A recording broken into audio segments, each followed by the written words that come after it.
Thank you for staying with us on World Now. Ukraine's President Volodymyr Zelensky has said he's pushing partners to get more directly involved in the war by helping to intercept Russian missiles. This comes as President Zelensky proposed that the armed forces of neighboring NATO countries could intercept incoming Russian missiles over Ukrainian territory to help Ukraine protect itself. There is more in this report. Ukraine's President Volodymyr Zelensky says he is pushing partners to get more directly involved in the war.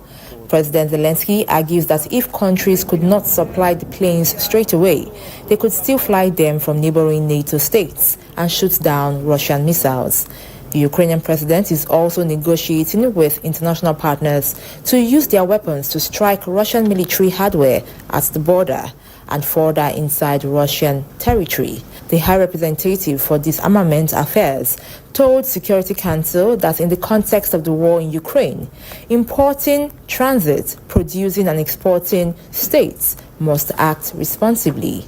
I reiterate that any transfer of weapons and ammunition must take place within the applicable international legal framework, including, of course, relevant Security Council resolutions.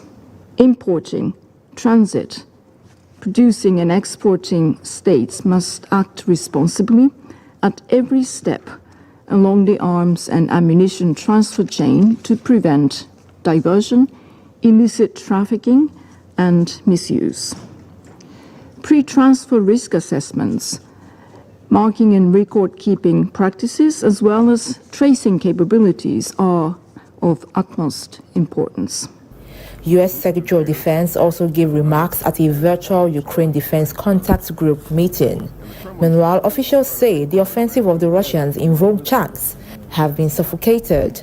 The armed forces, together with units of the main Directorate of Intelligence and the State Border Service, say they managed to stabilize the situation and now control 60% of the settlement.